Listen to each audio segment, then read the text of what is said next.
లక్ష్మణ్ మన ఊరి కథలు ప్రేక్షకులకు స్వాగతం.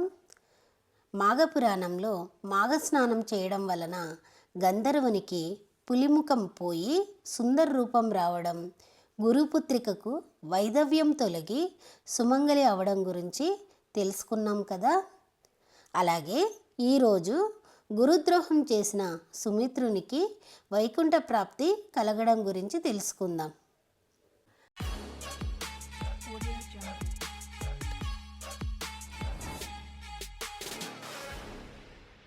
మాఘపురాణం 4వ అధ్యాయం సుమిత్రుని కథ. పార్వతీదేవి శివుని మాటలు విని, స్వామి, మరి గురికన్యా సంగమం చేసిన ఆ సుమిత్రుడు సుదేవుని శిష్యుడు అయిన అతడేమయ్యాడో అతని వృత్తాంతం తెలుపమని కోరింది. శివుడు ఇలా పలికెను, పార్వతి, సరైన ప్రశ్న అడిగితివి. వినుము. సుదేవుని శిష్యుడను తాను చేసిన గురుపుత్రికా సంగమమునకు పశ్చాత్తాపడెను. చనిపోదునని గురుపుత్రిక బెదిరించుటచే భయపడి ఆమెతో తప్పు చేసెను. అతడు బాధపడుచుండెను. తుదకు తనలోని బాధను భరించలేక గురువు వద్దకు వచ్చి నమస్కరించి ఇలా పలికెను, గురువర్యా, పూర్వము నేను మీ వద్ద చదువుకొనుచున్నప్పుడు సమిధలు మున్నగు వానికై అడవికి మీ ఆజ్ఞచే పోతిని. మీ కుమార్తె బంతితో ఆడుకొనుచు నాతో మీరు చూచుచుండగానే అడవికి వచ్చినది. అచట నిర్జనమైన ఏకాంత మనోహర ప్రదేశంన నన్ను తన కోరిక తీర్చవలసినదిగా బలవంత పెట్టినది. నేనందులకు అంగీకరించలేదు. అప్పుడామె, ఓయి, నీవు నా మాట విని నన్ను కూడనచో నేనిచటనే నా ప్రాణం విడిచెదను, అనగా బలవంతంగా ఆత్మహత్య చేసుకుందును. నేను లేకుండా నువ్వు ఇంటికి పోయినచో నా తండ్రి నా కుమార్తె ఎక్కడని అడిగినచో నీవేమని చెప్పగలవు? నీ గురువైన నా తండ్రి నా ఎందలి ప్రేమచే నిన్ను తప్పక శపించును.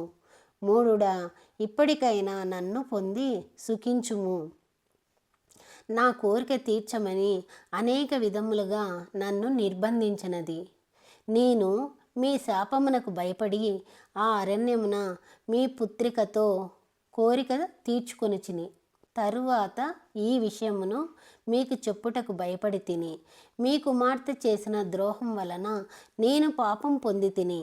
దయవుంచి క్షమించి ఈ పాపమునకు ప్రాయశ్చిత్తమును బోధించండని ప్రార్థించను. సుమిత్రుని మాటలు విని సుదేవుడు కొంతసేపు విచారించి ఇలా పలికెను, ఓయి, నీవు ఇతరుల ఒత్తిడికి లోనై చేసిన పాపమును ప్రాయశ్చిత్తము అడుగుచున్నావు. వినుము. అన్ని నదుల్లో మిక్కిలి ఉత్తమమైన నది గంగా నది. గంగా తీరమునకు పోయి 12 సంవత్సరాల పాటు తపము ఆచరించుము. అదియే నీకు తగిన ప్రాయశ్చిత్తమని పలికెను. శిష్యుడు సుమిత్రుడను గురువు చెప్పిన ఉపదేశమును పాటించి గంగా తీరమునకు ప్రయాణమయ్యెను. అతడు తన ప్రయాణములో ఒకచోట ఒక దివ్యమైన ఆశ్రమమును చూసెను. ప్రయాణం చేయవలసిన అతడు అచట విశ్రమించదలిచెను. అచట వారందరూ శిష్యులు, మిత్రులు, కుటుంబ సభ్యులు మున్నగు వారితో మాఘస్నానం ఆచరించి శ్రీహరిని పూజించి మాఘపురాణము వినుచుండిరి. సుమిత్రుడు వారికి నమస్కరించి, మీరు చేయు వ్రతమిట్టిది, దయవుంచి వివరింపని ప్రార్థించెను. ఈ వ్రతం వలన ఫలితమేమి? దీనికి చేసినచో ఏ లోకం కలుగును? మీరు పూజించినది ఏ దైవము? దయవుంచి చెప్పండని అడిగెను. వీరి ప్రార్థనను విని తమలో ఒకడైన సత్యవ్రతుడను వానిని సుమిత్రుని అడిగిన విషములను వివరింపమని నియమించితిరి. సత్యవ్రతుడు సుమిత్రునితో ఇలా పలికెను, ఓయి, శ్రద్ధగా వినుము.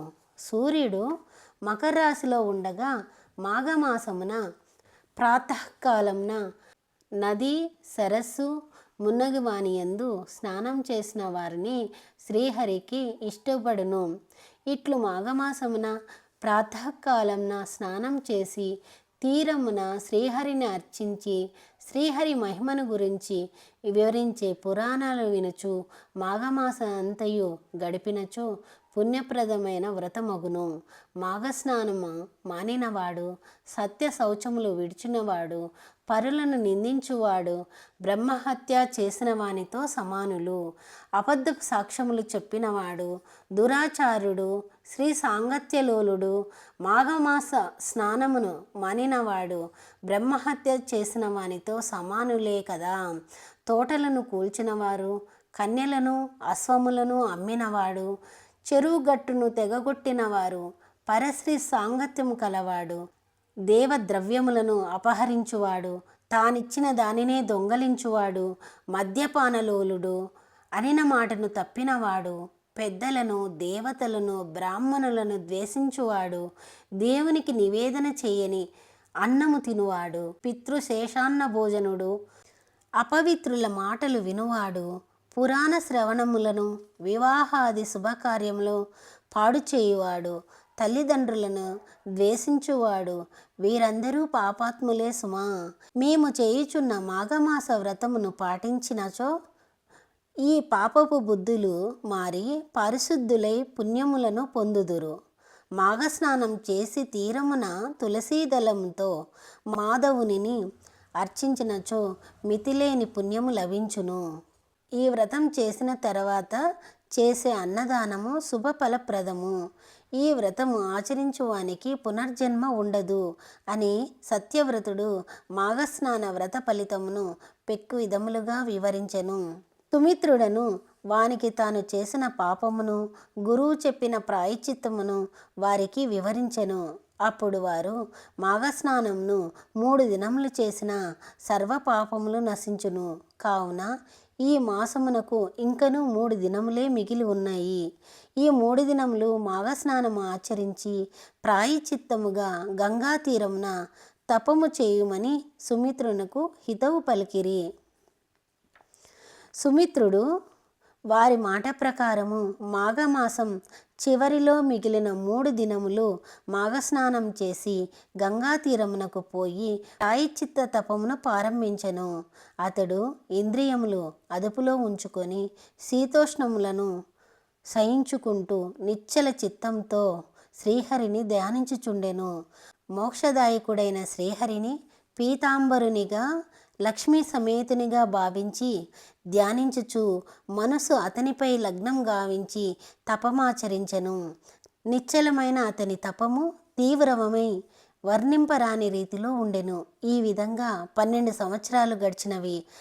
అయినను మానక అతడిట్లు తపమాచరించుచు చక్రపాణియగు శ్రీహరి కృపా విశేషం నంది మాఘస్నాన ప్రభావంచే కేవలం ప్రాయశ్చిత్తమే కాక మోక్షం కూడా పొందెను. పార్వతి, నీవడిగిన సుదేవ శిష్యుడగు సుమిత్రుని వృత్తాంతమును పూర్తిగా చెప్పి తిని సుమిత్రుని పాప వినాశనం, పుణ్యప్రాప్తి వివరించు ఈ కథను మాఘస్నానం చేసిన తర్వాత శ్రీహరి పూజ అనంతరము ఒకసారి చదివినను వైకుంఠమునకు చేరెదరు. వాని పితృదేవతలు తమ పాపాలను పోగొట్టుకొని వైకుంఠము పొందురు. చందో విహీనమైన మంత్రము, ఓంకారం లేని తపస్సు, మాఘస్నాన పూజాదులు లేని ధర్మాచరణ వ్యర్థములు సుమా అని శివుడు పార్వతికి వివరించెను. స్వస్తి. మాఘమాసంలో సూర్యోదయానికి ముందు చేసే స్నానం, సూర్యారాధన, విష్ణు ఆరాధన ఎంతో పవిత్రమైనది. ఎంతటి పాపాన్నుంచైనా విముక్తి కలిగిస్తుందనే విషయాన్ని మాఘపురాణం ద్వారా తెలుసుకున్నాం కదా. ఇలాంటి భక్తి సంబంధమైన మరిన్ని విషయాలను తెలుసుకోవాలంటే లక్ష్మణ్ మన ఊరి కథలు ఛానల్ను లైక్ చేయండి, షేర్ చేయండి, సబ్స్క్రైబ్ చేయండి. ధన్యవాదములు.